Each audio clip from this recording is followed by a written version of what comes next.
ક્ષત્રિય સમાજના વિરોધ વચ્ચે આજે રાજકોટ ભાજપના ઉમેદવાર પરસોત્તમ રૂપાલાએ પોતાનું જે નામાંકન છે તે ભરી લીધું છે। ત્યારે નામાંકન ભર્યા બાદ પદ્મિનીબા વાળા કે જેમને આ આખો જે ક્ષત્રિય સમાજનો વિરોધની શરૂઆત કરી હતી, પરસોત્તમ રૂપાલાની જે વિરોધ છે તેમની વાણી વિલાસને લઈને કર્યો હતો, તેમની જોડે સીધી વાત કરીશું। પદ્મિનીબા, રૂપાલાએ ફોર્મ ભરી દીધું છે, પ્રથમ પ્રતિક્રિયા શું? જે ફોર્મ ભરી દીધું છે નહોતું ભરવા દેવાનું, અને મને તો કાલની નજર કેદ રાખી છે, અને સતત 15 દિવસ જ્યારથી લડાઈ ચાલુ થઈ છે ત્યાં સુધીમાં હું તો નજર કેદ જ છું। પણ જે પણ આજે જે પોલીસ હતી ને, તો લગભગ રાજકોટની અડધી પોલીસ અહીંયા હતી, આપ લોકોએ જોયું જ હશે। એટલે મેં તો ઘણી ટ્રાય કરી, હું તો એકલી જ જવાની હતી, ભલે બીજું કંઈ હું ન કરત, પણ હું મારા સ્વમાન સાથે છે, હું ખાલી ઊભી રહેતી ત્યાં રૂપાલાભાઈ સામે કે ભાઈ અમે છીએ એમ, બરાબર, એ હું કરી જ દેખાડત। પણ મને બહુ રોકવામાં આવી છે। મેં અહીંયાની ફ્લેટની દિવાલ પણ ટપવા, તમે જોજો પાછળ કેટલી મોટી દિવાલ છે, એ પણ ટપવાની મેં કોશિશ કરી, પણ સિવિલ ડ્રેસમાં ત્યાં પોલીસ હતી, એટલે મને ત્યાં પહોંચવા દેવામાં આવી નથી।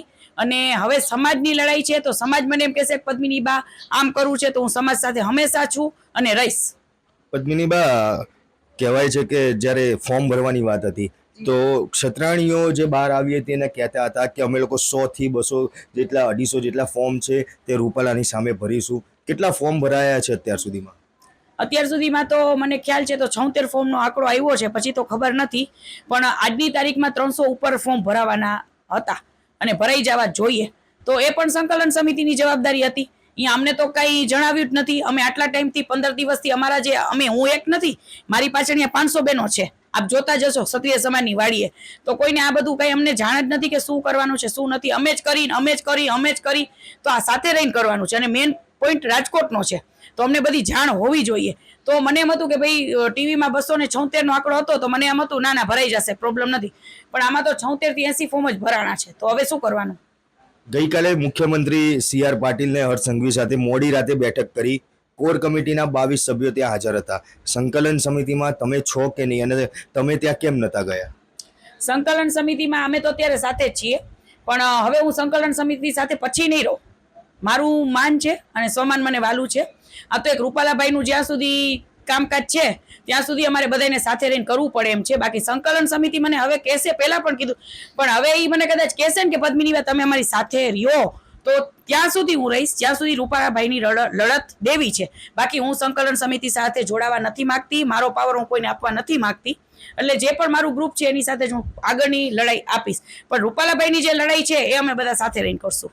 આગળની રણનીતિ શું? પાર્ટ 2 છેલ્લા 3 દિવસથી કરવામાં આવે છે, પાર્ટ 2 શું છે? પદ્મિનીબા વાળા કઈ રીતે વિરોધ કરવા બહાર નીકળશે? પાર્ટ 2 તો ભાઈ મને નથી ખબર, અને મને ફોન ઉપર ફોન આવી રહ્યા છે, આપ લોકો જોવો જ છો, સમાજથી મને ફોન આવે છે। હું કોઈને નથી કરતી કે ભાઈ આમ કરવું જોઈએ તેમ કરવું જોઈએ, બધાને આખા સમાજને આશા મારી ઉપર છે કે શરૂઆત અમે કરી હતી, એટલે સમાજને મારી ઉપર આશા છે કે બેન તમે ડગતા નહીં, તો આખા સમાજને મારો મેસેજ દેવા જવું છે, બેન આજે નહીં ડગે, બેન કાલે નહીં ડગે, આ ક્ષત્રિયની દીકરી છું, તમે લોકો ખાલી મારી ઉપર વિશ્વાસ રાખજો। બહાર જે ખીચડી પકાઈ છે એને માનતા નહીં। અમને સંકલન સમિતિ સાઇડલાઇન કરવા માંગે છે, અમે કોઈને સાઇડલાઇન કરવા નથી માંગતા। સંકલન સમિતિ સાથે અત્યારે હું સાથે રહીને કામ કરવા માંગુ છું કે મારા સમાજની, મારા સ્વાભિમાનની લડાઈ છે। એવું ન વિચારો કે પદ્મિનીબા ભાગલા પાડવા માંગે છે, પદ્મિનીબાને અને બીજા 10 લેડીઝોને દૂર કરવામાં આવે છે, બરાબર છે। તો એનું મને મીડિયા પૂછે છે કે કાલે મીટિંગ હતી તો પદ્મિનીબા તમારું નામ ત્યાં બોલાતું હતું, તો આમાં મારો તો કોઈ દોષ નથી ને, હું થોડી ખોટું બોલું કે હું ગાંધીનગર છું, આમાં દોષ કોનો છે ને સમાજને વિચારવાનું છે। હવે સંકલન સમિતિ અમને દૂર રાખે છે, એટલે લડાઈ તો અત્યારે અમે બધા એક થઈને દેશું અને સાથે જ રહેશું।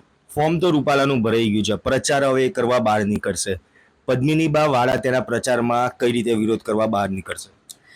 રૂપાલાભાઈનું ફોર્મ ભરાઈ ગયું છે, પણ સમાજની સાથે રહી અને પદ્મિનીબા પ્રચાર કરશે। સમાજ એમ કહેશે કે પદ્મિનીબા આપણે વિરોધ કરવા નીકળવું છે, પદ્મિનીબા નીકળશે। સમાજ એમ કહેશે કે પદ્મિનીબા નથી નીકળવું, તો પદ્મિનીબા નહીં નીકળે, કેમ કે મારી પર્સનલ તો આ મેટર છે નહીં, આ બધા આખા સમાજની મેટર છે। તો હું એક ઝંડો મારા હાથમાં, આ લોકો પકડાવા માંગે છે, રાજકારણ હું બધું સમજી ગઈ છું, આ લોકો મને એકલી પાડી દેવા માંગે છે અને પદ્મિનીબા ઉપર બધું ઢોળી દો, પદ્મિનીબાને ફિટ કરાવી દો, પણ મારે એ શું કામ કરવું જોઈએ? મારે તો પહેલેથી જ સમાજની લડાઈ છે ને સમાજની જ રહેશે, અને હું સમાજની સાથે છું। સમાજ પણ મારી ઉપર વિશ્વાસ રાખે કે સમાજ મને જે કહેશે હું કરવા તૈયાર છું, સમાજ માટે હું ગોળી ખાવા પણ તૈયાર છું।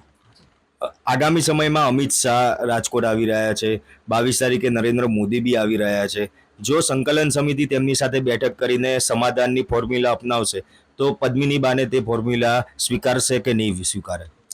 હવે તો આ લોકો તો કેટલી બધી મિટિંગો કરે છે. મને એવું લાગે છે આ લોકોને શોખ લાગે છે કે બધા મોટા મોટા સાથે બેઠકો કરવી, આપણે જમવું અને અમે હાઇલાઇટ થઈએ, અમે આમ કરીએ.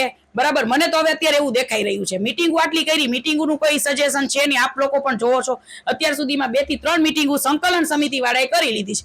તો તમારામાં તેવડ જ નથી સામેવાળાને સમજાવવાની, તો શું કામ મિટિંગો કરો છો?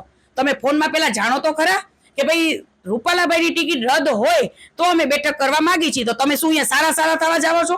તમે મીડિયામાં હાઇલાઇટ થવા જાઓ છો? તમે કરો છો શું? એ તો કયો, તમારે શું કરવું છે? સમાજને જીતાડવો છે કે સમાજને હરાવવો છે? આમાં તો મને કંઈ દેખાઈ જ નથી રહ્યું. તો તમે તમારું ડિસિઝન નથી લઈ શકતા તો તમે સમાજ ઉપર હવે છોડી દો.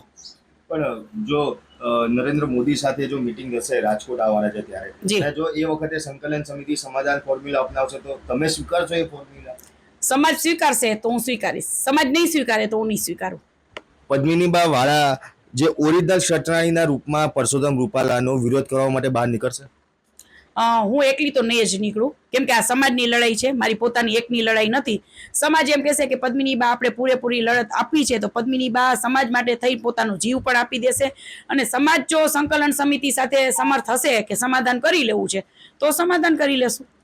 બિલકુલ, આ હતા પદ્મિનીબા વાળા કે તેમનું કહેવું છે સમાજ જે પ્રમાણે કહેશે તે પ્રમાણે આગામી સમયમાં વિરોધ કરવામાં આવશે. પરંતુ એ વાત ચોક્કસ છે કે પરસોત્તમ રૂપાલાનો જે વિરોધ છે તે પૂર્ણ થશે, ત્યારબાદ સંકલન સમિતિમાંથી પદ્મિનીબા વાળા છે તે ચોક્કસથી અલગ થશે. કેમેરા પર્સન મેહુલ ખુનવાડિયા સાથે મયુર મેવાડા, બીબી ન્યૂઝ ગુજરાત, રાજકોટ.